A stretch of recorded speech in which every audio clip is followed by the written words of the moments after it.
Masuk pada kelas khusus dari piezoelectric material, yaitu pyroelectric, yang dimana material ini memiliki polarisasi spontan tanpa harus ditekan atau diberi medan listrik.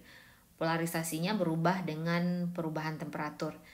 Ini karena material ini memiliki kristal dengan sumbu polar yang unik, yang memungkinkan pusat massa positif dan negatifnya terpisah tanpa harus diberi gaya mekanik atau gaya listrik. Jadi di sini diberikan lagi syarat untuk material pyroelectric, yaitu memiliki struktur kristal non-center symmetric sehingga dia memiliki spontaneous polarization. Tapi spontaneous polarization ini tidak begitu berguna.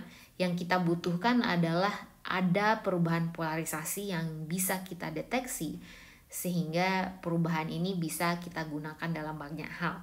Dan ternyata material pyroelectric ini menunjukkan perubahan polarisasi dengan diberikan temperatur. Sehingga perubahan temperatur pada kristal dapat mengubah polarisasi yang kemudian dapat menimbulkan tegangan listrik.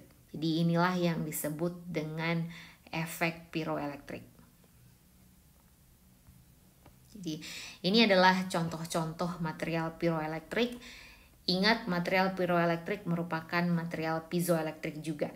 Jadi di sini ada konstanta dielektrik, energi loss atau tan delta, terus lalu ada pyroelectric coefficient yang merupakan perbandingan antara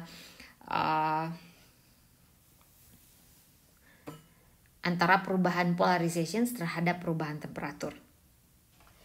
Ya, ini dia. Idealnya dengan perubahan temperatur yang sedikit, kita dapat menghasilkan polarisasi yang banyak sehingga dapat menghasilkan sinyal atau voltase yang tinggi. Di sini dijelaskan pada saat temperatur naik, struktur kristal ini mengalami ekspansi sehingga jarak di antara ionnya ini berubah. Sehingga pusat massa positif dan negatifnya juga berubah sehingga terjadi perubahan polarization.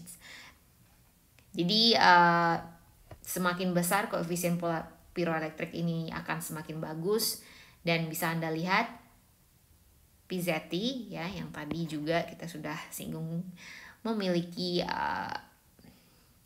pyroelectric coefficient yang tinggi. Sedangkan temperatur Curie adalah temperatur yang di atas temperatur tersebut spontaneous polarization-nya hilang. Misalnya tadi punya struktur heksagonal kemudian berubah menjadi struktur kubik pada temperatur ini sehingga dia tidak lagi memiliki spontaneous polarization. Berikut contohnya ya. Contohnya di sini adalah barium titanate. Kita kasih contoh di sini yang merupakan material ferroelectric ya. Jadi apabila saya bilang ferroelectric, dia juga termasuk pyroelectric karena setiap material ferroelectric itu pasti pyroelectric.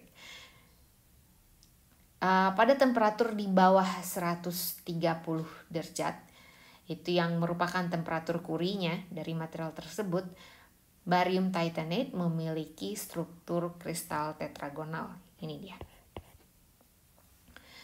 Yang dimana pusat massa positif dan negatifnya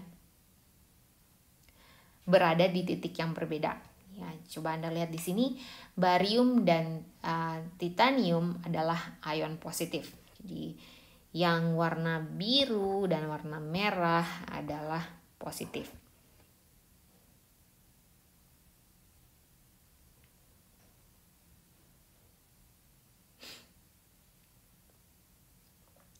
Jadi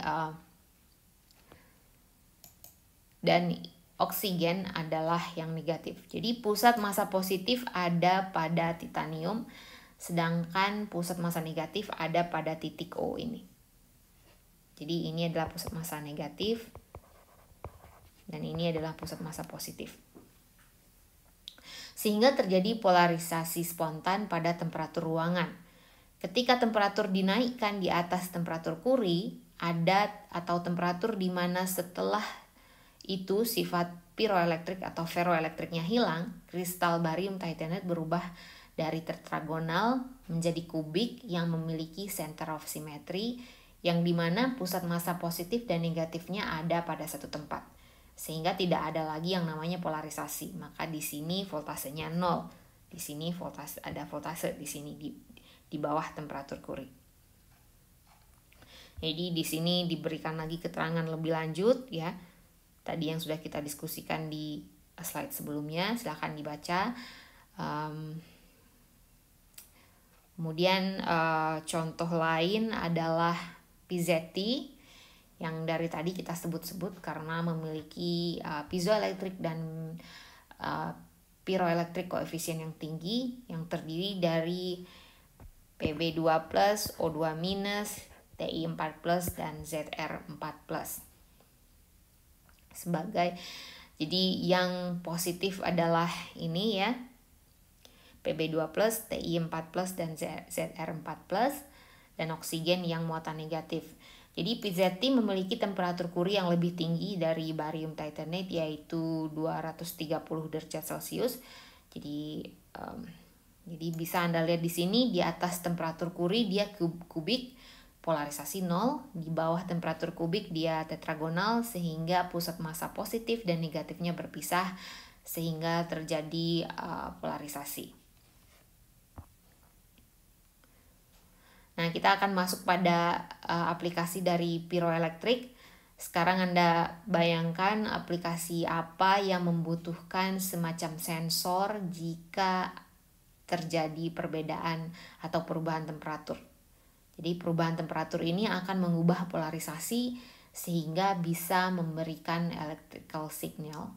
Jadi bisa memberikan sinyal yang bisa kita baca. Contohnya adalah night vision untuk tentara ini gitu ya. Ketika tentara ini melakukan patroli, kacamata ini akan mendeteksi, kacamata yang memakai pyroelektrik ini akan mendeteksi jika ada manusia atau makhluk hidup yang ada di sekitar dia. Karena makhluk hidup memiliki suhu tubuh yang lebih panas dari lingkungan. Contoh lain adalah yang banyak kita pakai selama pandemi, yaitu infrared thermometer. Jadi di infrared thermometer ini juga bisa pakai pyroelectric material ya, karena ada perubahan temperatur, lalu temperaturnya beda dari yang lain, lalu kita ini terus, atau infrared sensor untuk mendeteksi kalau ada maling, atau bisa juga alarm kebakaran. Jadi mungkin karena kalau demam mungkin kalau untuk infrared thermometer mungkin untuk yang demam mungkin dia nggak begitu bagus karena keterbatasan material ferroelectric